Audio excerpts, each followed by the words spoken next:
No, just good football game. You believe in running the ball and stopping the run, time of possession, those types of things. I mean, still works. First off, I just wanted to say that a credit to this coaching staff, right? You know, we talk about the players all the time, and rightfully so. Credit to this coaching staff and the game plans they put together. Complimentary football. We knew what we had to play. We knew what we had to do to win. All right.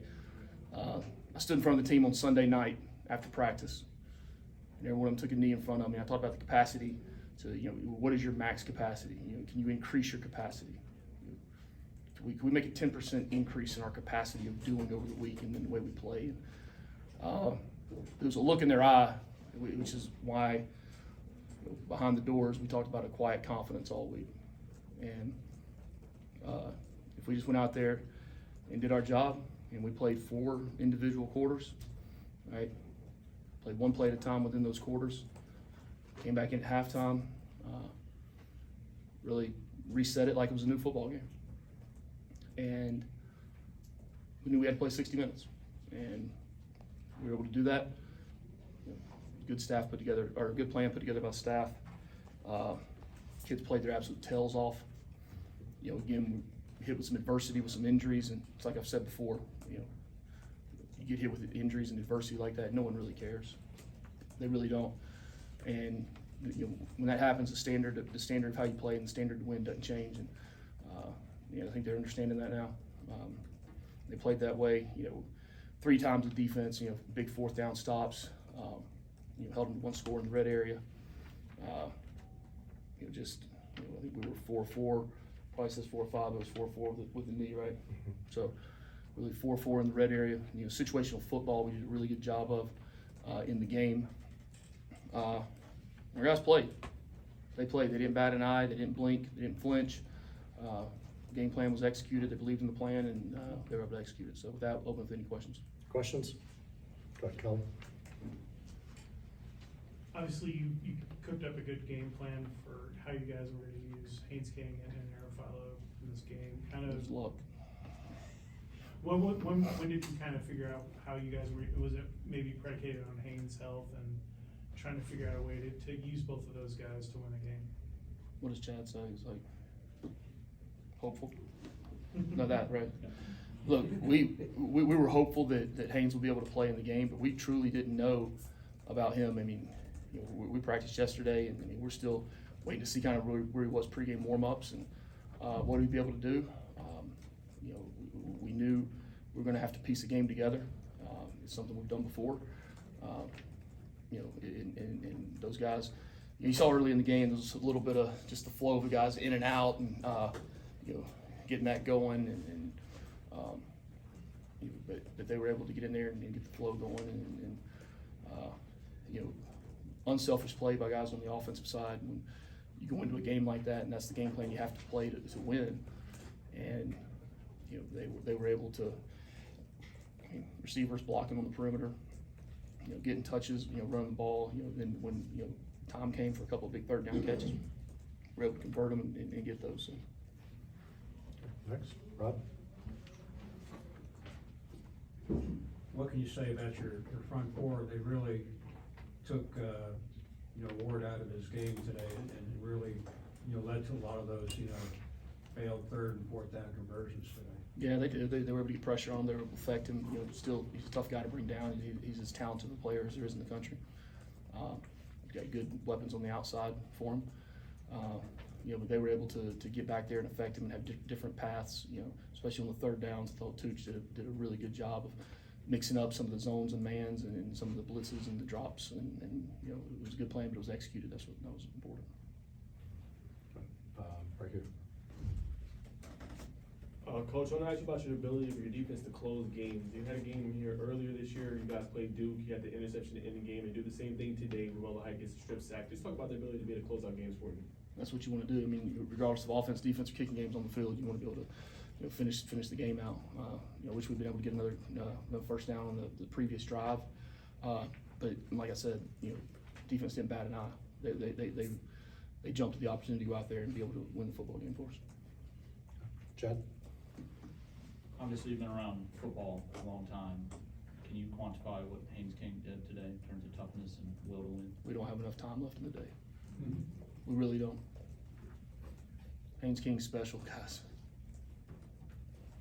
In a lot of ways. Back in the corner, right here. Jamal Haynes had a big run early on. How important was that run for the team and the stadium as a whole to get into the game? Yeah, I mean, anytime you break off of 60 yards, 65 was it 65 yard, run, it's big. But I think as much as anything, guys, it was doing what we knew we could do, and we had a plan. We were able to go out and execute the plan. We were confident in the plan, and early on it showed that. And anytime that happens early on, it gives confidence to the guys, a lot of confidence to the guys. So. Michael.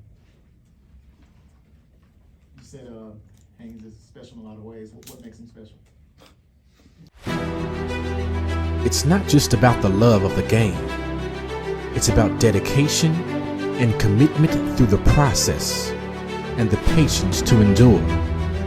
There's joy in reaching your goals and peace in knowing you've done all you're supposed to do. Ozell brand. It's not just a brand, it's a lifestyle. Watch the game. I really can't. I mean, I'm not going to sit here and get emotional now. I mean, that kid. We didn't know he was going to play yesterday. I mean, he went out there and willed himself to what? Carried the ball 20 times for over 100 yards rushing.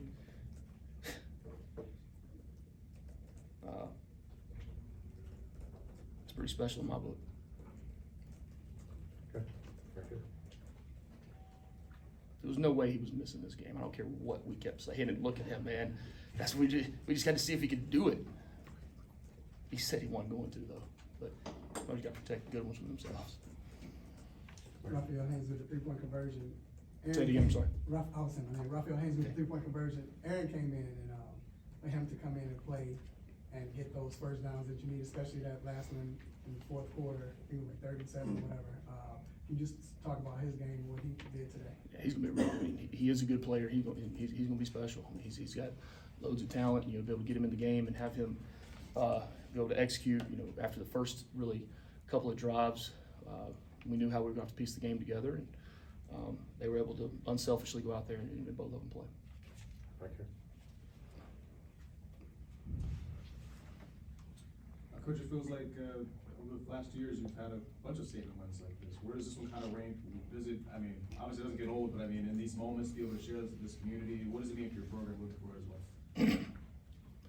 well? I mean, you saw the students, you saw the fans. I mean, that's what it's special for. It's special for those people. It's special for the kids in that locker room. Special for the. I mean, it's been 2 years now from the administration standpoint and how they've worked, what they've done every day. I mean, this is a sleepless job, and there's a lot of people involved in allowing us to be able to have those opportunities and relish in those moments on a Saturday, and to do it here at home in front of our fans, in front of our students. That's what was special. Okay, time for a couple more, but right here and then Chad.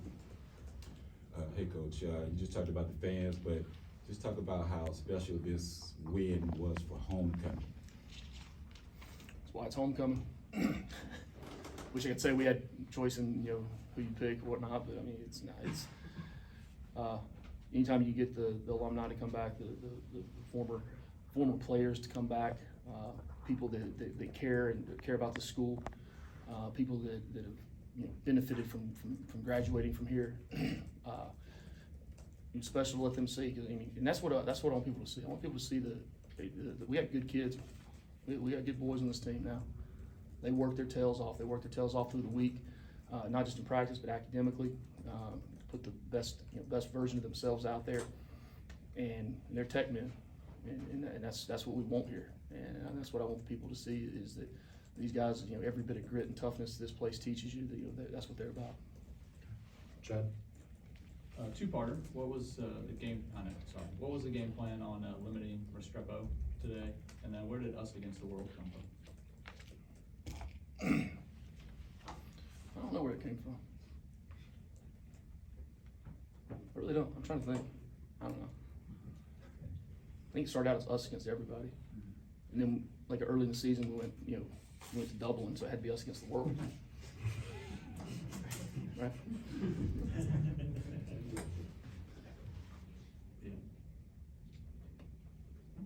Yeah. No, Restrepo is one heck of a receiver. I mean, for a kid that, he's been in Miami, how many years now? 5 years, whatever it is. He seems like he must be 35 years old right now. That kid is a tremendous football player. I mean, his routes, understanding leverage and coverages, and be able to, his hands to contort his body to make plays.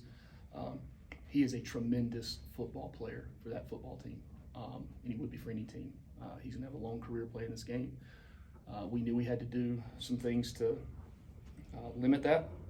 I look at it here, 8 targets, 4 receptions. We had a plan in place, and we had to, right before the game, we had to make an adjustment within that plan based on some player availability, and we did, and those guys executed. Coach, if you want to wrap us up, please. I also have 2 questions. One, just wanted to check on Kyle Pope. Obviously, he got banged up before the game, and we saw him gutting it out, going up into the press box. It seemed like he was in a lot of pain, just how he's doing. And then Tooch and the defensive game plan today, and what you've seen in the growth from him from the first game of the season to now with that staff on the D side. Well, the results speak for themselves. We still got a long way to go. That's from building the defense, having all the the different answers to different things. Continuing to the recruiting, which is so important, vital to us. And, I think, but week to week we've shown so much improvement. Was a run defense, 88 yards rushing. For a team that's rushing just average just under 200. You got to make teams one-dimensional, and we were able to do that. We had a plan to take certain players out of the game from a schematic standpoint. So I've been extremely pleased with Tooch and the staff and what they've been able to do. What was the first question?